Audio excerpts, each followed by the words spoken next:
This one decision could make or break your retirement. The NHS pension is often described as one of the best in the UK. But what happens if you opt out?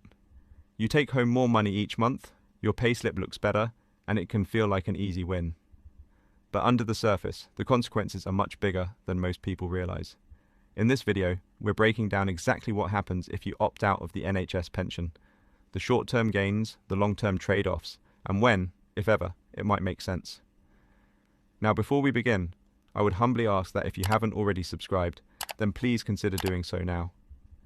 These videos really seem to be helping a lot of our community, but the only way that we can grow is together. With that being said, sit back, relax, and let's take a deeper dive into the data.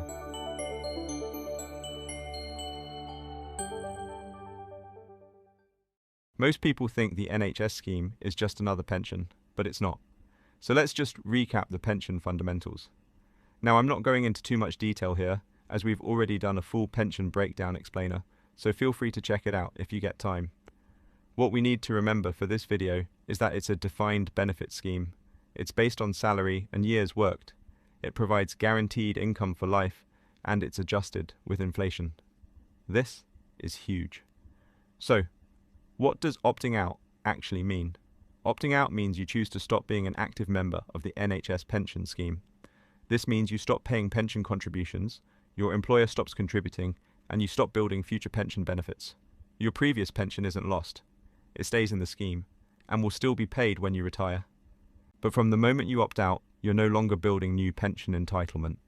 And because it's not a simple savings pot, you can't easily replace it with your own investing unless you're extremely disciplined and consistent. Now, it's important to highlight that if you opt out, you can usually rejoin the NHS pension scheme later. You're not locked out permanently, however you won't recover the years you missed. You'll restart building benefits from that point, and those lost years remain lost. So while rejoining is possible, catching up fully is difficult. So why do it?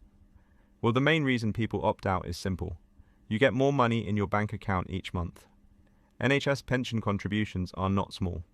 Depending on your salary, you might pay anywhere from around 5% to over 12% of your pay into the pension. So if you opt out, your payslip increases immediately. Your monthly income goes up.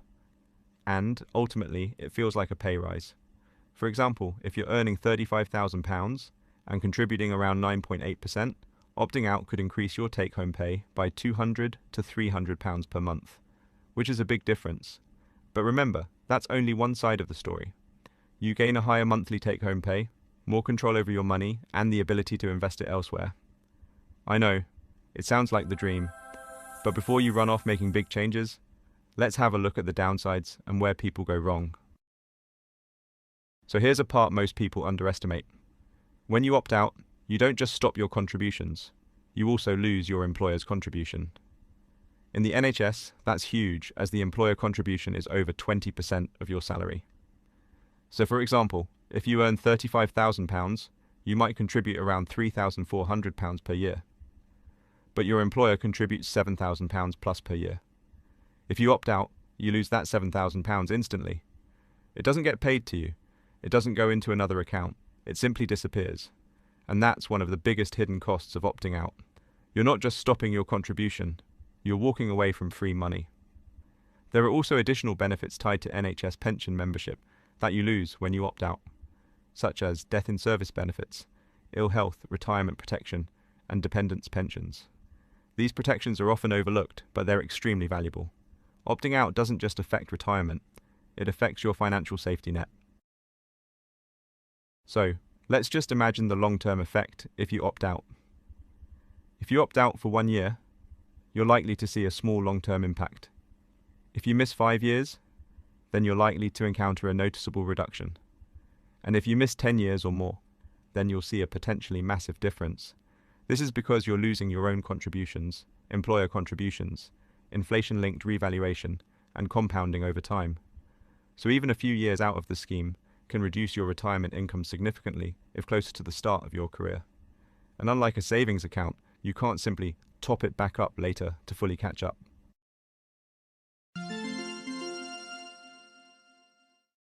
So, what about investing instead of the pension? Some people opt out and say, "I'll just invest the money myself." Now this can work in theory, but to match the NHS pension, you would need to invest consistently for decades, achieve strong returns, replace both your contributions and the employer's contributions, as well as manage risk, fees, and market fluctuations. So in reality, very few people replicate the value of a defined benefit pension on their own. And more often than not, people don't actually invest the difference, they spend it. Swapping between the pension and independent investing is essentially a gamble. You are betting that you will stay consistent, have good returns, and make up the difference. Now, of course, some people may beat the pension long term, but some won't. And you are really just betting on your investing abilities rather than a guaranteed defined benefit scheme. Now, there are some situations where opting out might make more sense. For example, short-term cash flow issues, high debt that needs clearing quickly, very short-term employment, or if approaching pension tax limits. Even then, is usually seen as a temporary decision rather than a long-term strategy. It's important that if you opt out, you have a clear plan for the future and how that deficit can be made up or when you'll rejoin. Many NHS staff who opt out do so because they need immediate cash, they underestimate the pension value, or they assume they'll sword hit later. But when they revisit it years later, the lost value becomes much clearer. The NHS pension isn't just another deduction, it's one of the biggest parts of your overall compensation, even if it doesn't feel like it monthly.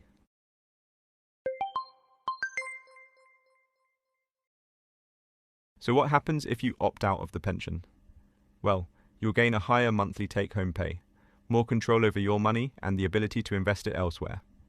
This can be great for immediate cash and short-term flexibility, but at the same time, you'll lose the employer contributions worth over 20%, guaranteed pension growth, inflation protection, long-term financial security, and additional protection benefits such as ill health retirement and death in service.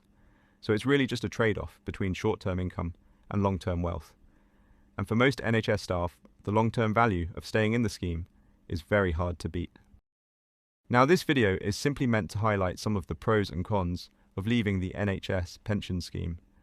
We appreciate that everyone's situation is different, and what may work for some may not work for others. Please make sure to always do your research and consider seeking professional advice before making any large financial decisions. Thank you for watching. If you found this video useful, then feel free to check out some of our other videos.